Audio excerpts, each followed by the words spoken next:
Assalamualaikum warahmatullahi wabarakatuh.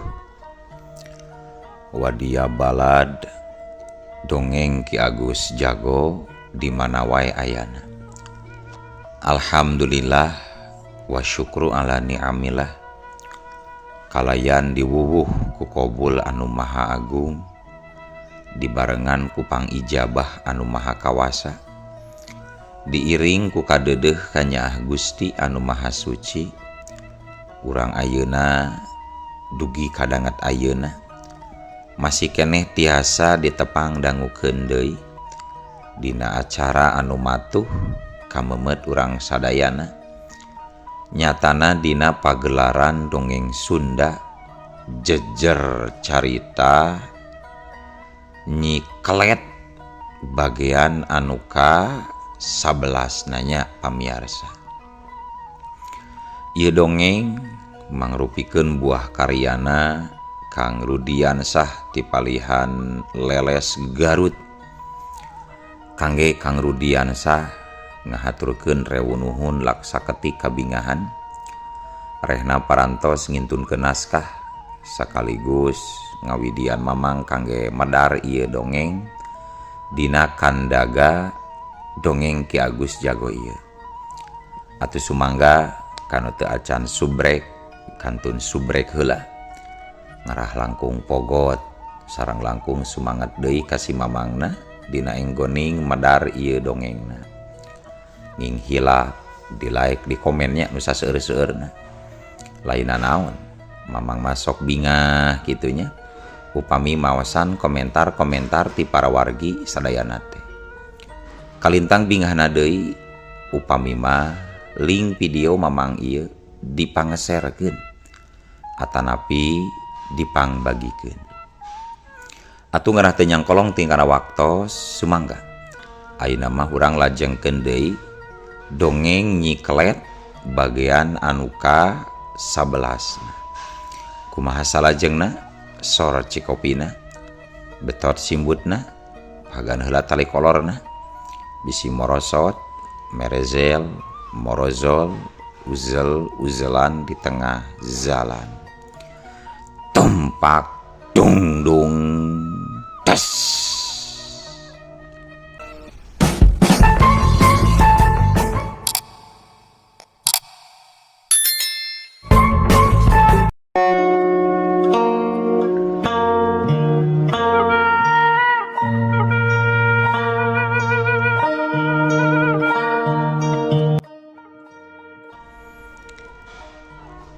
Dina kaayaan keur rariweuh jeung rame nu disarada, harita aya salah saurang hiji warga Pilemburan anu ngacungkeun leungeun laju cumarita. "Oh, abdi bade usul palurah, wios teu Pak?" Ceuk eta jalma. Atuh red. Palurah ngareret ka eta jalma. "Oh, mun. Mangga jang tatang mangga. Bade aya usul naon jang?" Ceuk Lurah Parman bari mencrong ka jalma anu ngacung tadi anu ngaranna Tatang. "Kieu palurah manawi kanggo ieu oge. Simkuring teh kagungan wargi anu cukup dina materina. Nya simkuring teh bade nyuhunkeun bantosan we ka anjeunna. Kumangrupi nyuhunkeun sumbangan biaya kangge nu ngararonda. Insyaallah anjeunna bakal masihan pami dipuntangan tulung mah. Komo upami terangeun ieu kapriyogian teh kangge kasayan balarea, pasti moal teu mere Pak Lurah." Tah geuning aya urang mana wargi teh jang Tatang? Caket bumina mah Pak Lurah, henteu tebih teu ieu lembur, pokona Tatang ge ieu lembur we Pak Lurah. Salain ti Tatang aya oge nu usul sayaga arek nyumbang materi salianti tanaga teh. Atululah paraman tangtuna bunga we nu aya. Saenggeus ngarasa cukup dina ngobrol jeung babadamianana, saterusna mah Lurah Parman mere alas cumarita pikeun RW Gandi katut RT Suha. Tah sakitu ti simkuring mah. Nuhun pisan kana sadaya perhatosanana. Anu usul naon bae tos katampi ku simkuring kalayan kabingahan. Ayeuna disanggakeun ka Pak RT kalih Pak RW bade nyarios naon, mangga lajeng Pak RW Gandi, cek Lurah Parman. Terus mere alas nyarita ka RW Gandi jeung ka RT Suha. Atuh sanggeus dibere waktu pikeun cumarita, RT Suha jeung RW Gandi kadenge cumarita. Harita RT Suha anu cumarita, palawargi sadayana saparantos palurah nembe nyimpen saur anu kalintang pentingna oge peryogi kauninga yen urang teh tetela geuning seueur keneh kakirangan bodina kasumangetan jeung kaperluan dina hal materi katut anu sejen-sejena gesan modal ngajalankeun kagiatan ngaronda. Tapi alhamdulillah tos badanten kieu mah tetela aya cara jeung jalan kaluarna. Ayeuna dina ieu riungan bari ditambihan ku sabaraha hal anu didugikeun ku Pak RW ku anjeun. Oh, diandawisa perkara naon bae Pak RT? Nya diwalerna mah mangga we Pak RW Gandi anu ngawalerna. Mangga Pak RW. Cek RT Suha bari nunjuk ka RT Gandi ku jempolna. RW Gandi pok nyarita ngajawab pananya warga anu memang can apaleun. RT Suha jeung RW Gandi boga maksud. Warga lembur anu kusimkuring dipihormat. Masalah anu baris ditepikeun teh mungguhing kacida pentingna ieu mah. Nya diantawisna naon bae eta teh Pak RW? Nya naon Pak RW? Nya atuh kela cing sabar. Apanan ieu oge rek dijawab sabar. Ulah ayo bae tumanya atuh iraha kuring ngajawabeun ari haben ditanya we tuluy mah. Oh mohon punten atuh abdi seueur naros Pak RW. Nya punten Pak RW.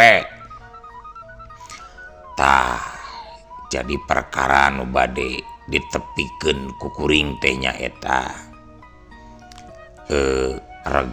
RW Gandi ngarandag deui ngomongna. Atuh warga disada deui.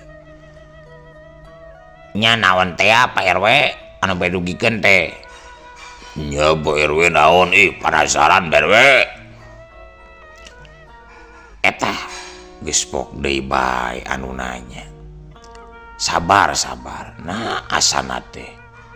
RW Gandi jadi gogodeg. Jang apud anu tita tadi jempe bae ngilu cumarita ditujukan ke Pak RW. Atos Pak RW atos. Tong dikupingkeun anu tataros bae mah Pak RW. Mangga teraskeun cumariosna Pak RW. Aduh, keheul atuh dah. Kuring keur nyarita can gereng geus nanya deui bae. Tapi geus kieu ye perkara nu rek ditepikeun teh nya eta kuring rek nepikeun hiji pamaksudan pikeun ngajugjug ka imahna dukun sakti anu nelahki Sudinta kalayan dijejeran ku Pak RT katut Jang Apud salaku panuduh jalan. Warga anu teu nyaho mimitina terus silih tetep jeung pada baturna. Tapi nu kabeneran geus apal mah cukup ngabandungan we wungkul. Kinten-kintena bade dinten naon angkatna Pak RW? nya ngabujeng ka bumina Aki Sudinta.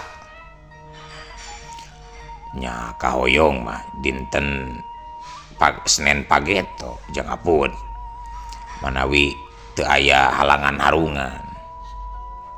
Oh mohon mangga Pak RW abdi ngiringan bae kumasaena. Keur kitu celengkeung deui warga lembur aya nu ngomong, atuh kumaha Pak RT kali Pak RW angkat mah rek saha anu ngilo kayaan pilemburan. Aki Sudintana bakal kerasaeun disuhunkeun batosan moal kira-kira Pak RW Pak RT. Lurah Parman harita ngilu ngajawab, tenang di lembur lain hiji dua anu jadi kokolot teh. Apan aya 4 RT anu ngabantu. Oge aya Asep Jabrig anu tetep ngajaga keamanan lembur. Nganu kuring tetep menta kabijaksananana ka kadang wargi sadayana pikeun siap ngagiatkeun di ronda ulah melendre. Mohon mangga Pak Lurah, mangga. Kitu riungan anu lumangsung di balai desa teh ngabahas ngeunaan ronda anu leuwih penting tur kudu digiatkeun sakumaha mistina. Samemeh wanci magrib datang, riungan teh geus bubaran. Di antarana aya nu terus arindit ka masjid pikeun ngalaksanakeun kewajiban 3 rakaat. Sedangkeun di imah Pak RW harita teh Bu Intan karak prak salat magrib pisan karak 2 adegan. Ngadadak ti luar aya nu keketro kana panto meuni kerep jiga nu keur ambek.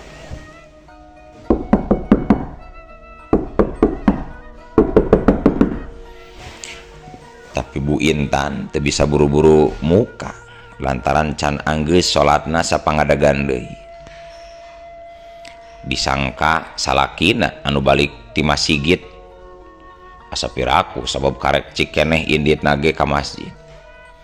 Sabaraha kali anu keketrok kana pantau kadenge deui disada rada kerep jeung tarik ayeuna mah. Bangun geus teu sabareun hayang giru-giru dibuka eta pantau. Ke sakedap bapana, sakedap. Cek Bu Intan sanggeus salat narengse gura-giru mangmukakeun gura-giru ngalaanan mukena anu mungkus awak. Laju ngagedig muru ka panto hareup. Kudu trak panto teh dibuka tapi tetela di luar teh betaya sasaha. Aneh gening teh sasaha di luar teh nya anu kaketrok kana panto saha atuh bieu nya. Gereneng Bu Intan bari tengah-tengah keluar. Blong panto hareup dipeundetkeun deui sabab memang taya sasaha. Karek oge tilu lengkah Bu Intan ninggalkeun panto hareup.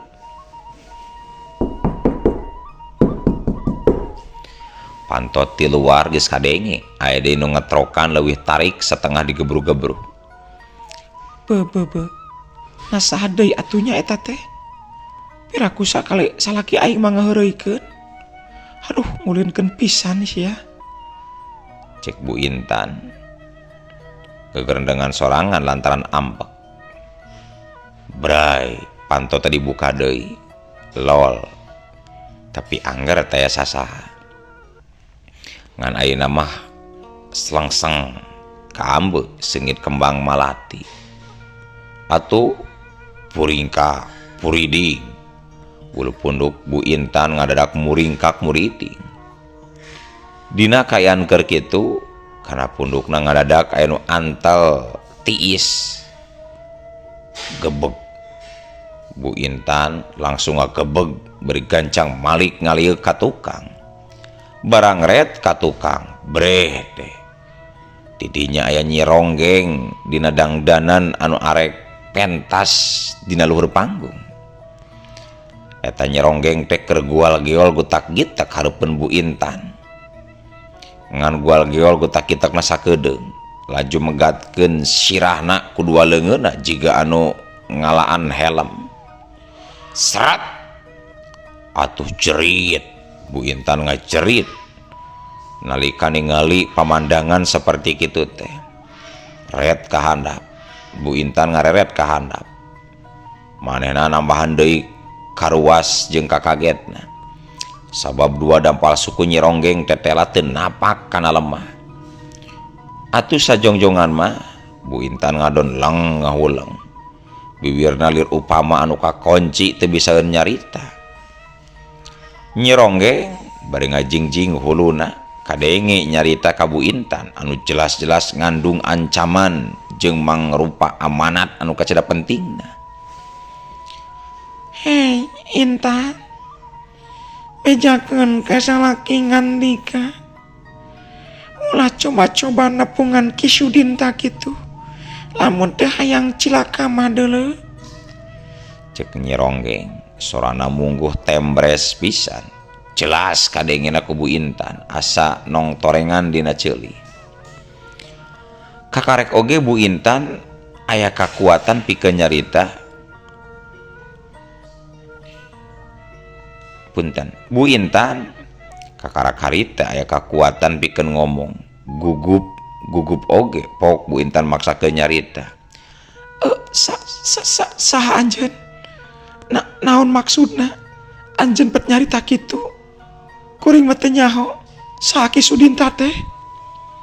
Aneh Bu Intan bet wani ngaminan Nyi Ronggeng anu memang lain manusia saujratna.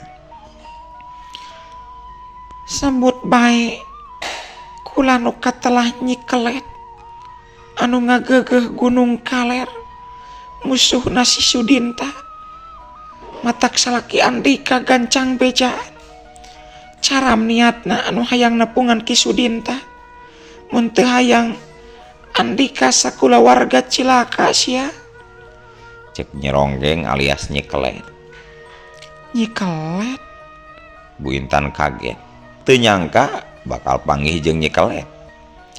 Sesebutan anu kungsi diobrolkeun ku salakina nyaeta Pak RW. Pak RW sorangan nampa beja tijang apur sapara kancang ngeunaan asal usul Nyi Kelet. Andika teh kudu kaget. Cukup tepikeun bae omongan kaula ka salaki Andika deuleu Intan. Sumuhun mangga jurig mangga. Cek Bu Intan nyebutna ge juri ka Nyi Kelet. Atuh Nyi Kelet langsung muncereng ka Bu Intan lantaran teungeunna disebut juri. Kurang ngajar. Para doe sia nyarita teh nganu nyemut juri ka aing. Semut ngaran kula Nyi Kelet kitu lain juri sia Intan. Cek Nyi Kelet. Sumuhun punten Nyi Kelet. Tengah aja tadi mah Nyi Kelet. Teu nanaon. Ku kaula ilaing dihampura. Ngan omat ulah sakali-kali deui nyebut juri ka aing. Misi dimonaran ngungaing nya Intan. Ampun Nyi Kelet ampun. Kuring moal sakali-kali deui nyebut juri ka Nyi Kelet. Sarta caritaan Nyi Kelet pasti baris dibejakeun ka salaki kuring. Hane mun nginu mah. Aina ngula rek ngidit. Mun Aninga bener arek nepikeun beja ti kula. Aninga memang kudu nurut kana setiap caritaan kula deuleu Intan. Sanggeus kitu mah les we.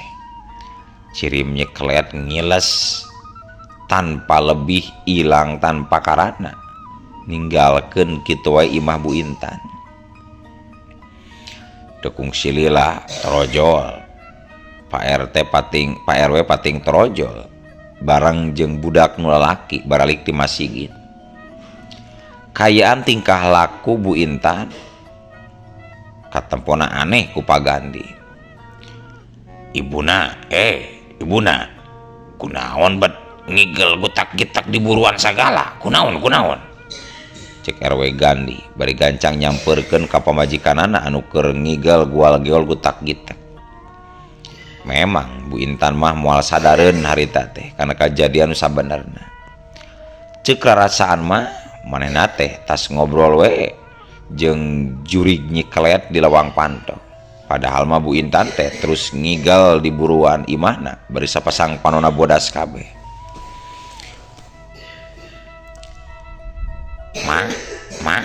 Ma, emut mak yo, ma emut. Ieu Rehan mah anak mama. Cek anakna anu katalahna Rehan bari ngagebig-gebig awak indungna. Bu Intan digebig-gebig kitu teh laina sadar kalakah ngadon parna. Ngigalna beuki motah tandana jalma nu kasurupan. La ilaha illallah, ibuna sadar yuk sadar. Mohon mak, sabar mak, sadar mak sadar.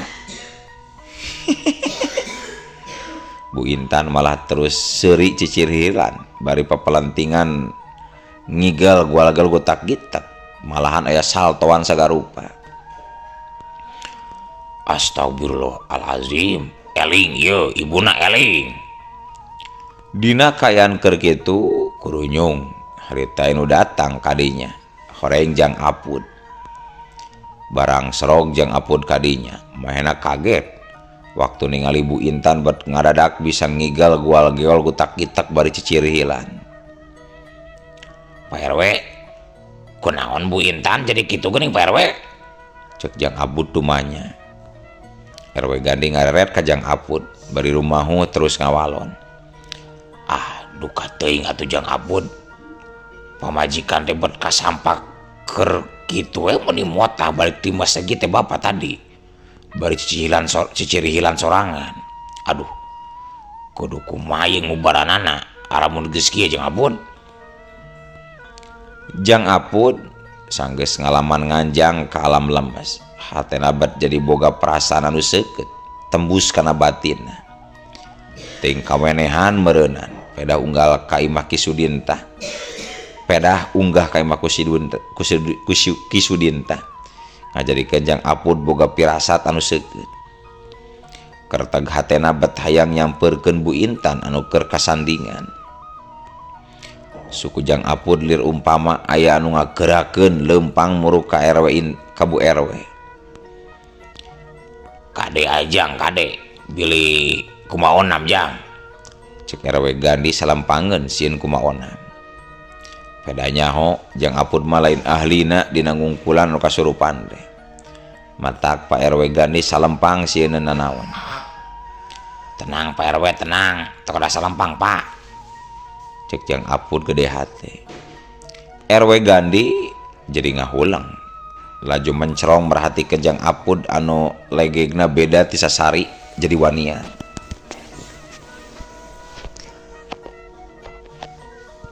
Nalika Bu Intan disamperkeun ku jang apud, reg jang apud ngarandag laju ngomong sorangan.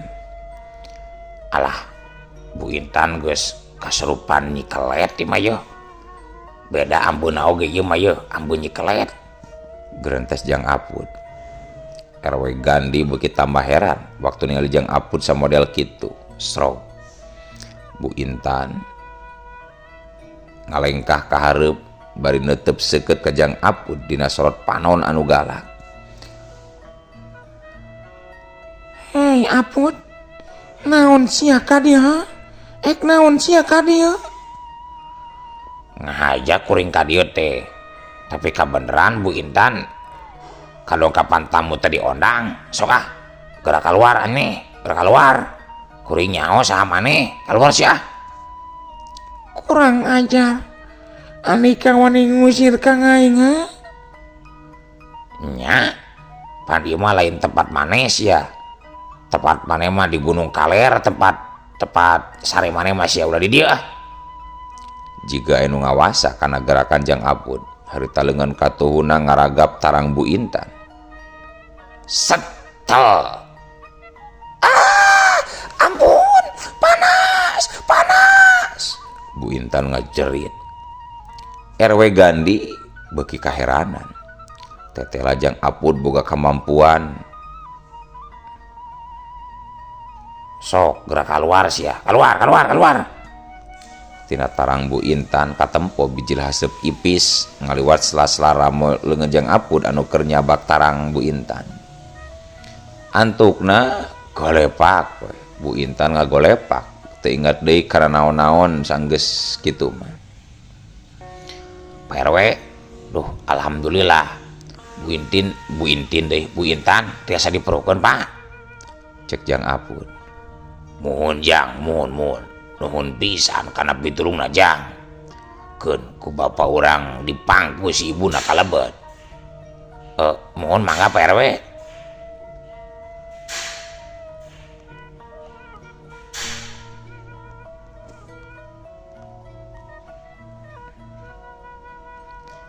Gancangna carita ragayang we. Bu Intan terus dipayang ku salakina dibawa asup ka jero imah. RW Gandi bingung lantaran Bu Intan teu sadar bae tina kapiuhanana. Sanggeus jero imah teh lalu laju dicecehan ku Cihaneut jeung diurut lebah beuheungna. Anggar we ngajepat dina luhur dipan teu usik teu malik. Atuh jangrehan anakna tembong rawah riwih. Ma sadar ma oi. Ma. Aduh, kumaha ieu teh jang apud. Cik tulungan bapak tuh jang. Cek RW Gandi ngareret ka jang apud. Anu direret ngadon nyerenge. Duka tuh Pak RW. Nembe oge abdi duka kunaon. Bet ciga aya nu ngagerakeun leungeun abdi Pak. Cek jang apud bari kurang kerung. Tong sok api-api jang apud. Bapak ngarti. Ujang sare 2 bulan teh pasti bari nguliknya kaki Sudinta. Pak RW masuk ka mana bae ah. Tepisan-pisan abdi mah Pak RW tekantos ngulak-ngulik. Wano oge jeung Ki Sudinta timbang kawenehan wungkul.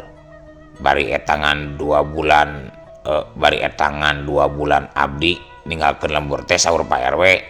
Nalika abdi dibawa ka alam siluman. Tapi da laraosan abdi mah tetep timbang sapoe 2 peuting ninggalkeun lembur teh. Komo di bumi Ki Sudinta mah teu sapoe-poe acan ngiring mondok wungkul Pak. Tah ari palebah dinyana mah bapak teu nyaho.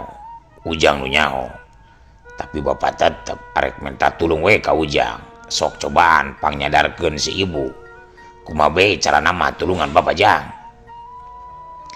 Rehan oge ngeukehan ka jang apud supaya nulungan kasusah bapana. Nya Kang Apud, omat tulungan pun bapak ngabatos. Itu pun biang sina emut deui atuh Kang. Cek Rehan. Apud arek nembalan deui, tapi ngadadak awakna asa aya nu ngagerakeun deui.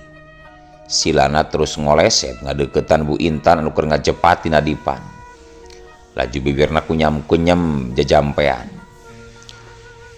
Sanggeus beres jajampeanna, buah ditiupkeun kana dampaleungeun katuhuna 2 kali. Sanggeus ditiup dampaleungeunna. Gancang harita diusapkeun kana tarang Bu Intan. Tur teu kungsi lila kulisik Bu Intan ujug-ujug ngulisik sadar deui tina kapiuhanana. Bu Intan saterusna rucang riceung jiga nu karek hudang sare bari cengkat diuk ngareret ka salakina. Aya naon ieu teh bapana? Kuring diriung-riung kieu geuning. Cek Bu Intan. Geuning aya jang apud deui, Jang. Cek Bu Intan deui kageteun didinya geus aya jang apud. RW Gandi bari marah mai gancang ngawalon. Ibuna, duh alhamdulillah ayeuna mah geuning geus sadar deui. Ieu teh berkat kemampuan jang apud anu geus mulikeun ibuna. Nari abdi kunaon kitu bapana? Bu Intan ngadon kerung malik tumanya. Ibuna justru tadi kunaon ngadon ngibing gual geol gutak-gitak bari cicir hilang di buruan. Lord kalinca kawas nyeronggeng di luar panggung nuker mota. Ibuna teh kasurupannya. cek RW Gandi. Lang Bu Intan tembong ngahulang nginget-nginget karena kejadian anu karandapan ku dirina cikene. Gebeg Bu Intan ngagebeg. Ras inget karena kejadian anu cikene karandapan ku dirina. Duh, bapana, ibu teh karek inget. Tadi ibu teh kadatangan Nyi Kelet. Datang oge mungguh matak sawan jeung soak anu nempokna. Cek Bu Intan ngawalon bari ngabiri gidig sarta dumareuda dina sorana. Sabalikna RW Gandi jeung Jang Apud katut Jang Rehan harita pating rarenjag meh bareng waktu Bu Intan ngadenge jeung nyuat-nyuat ngaran Nyi Kelet. Tapi nalika kayaan keur kitu na atuh ari ujug-ujug waktosna kabujeng seep wadia balad dongeng Ki Agus Jago keun atunya ye dongeng teh urang cekapkeun we heula dugi ka dieu. Insyaallah anjing pageto baris dilajengkeun deui. Ku kitu ku kieuna mamang saja amit mungkur amit mundur kabujeng budak kasurupan.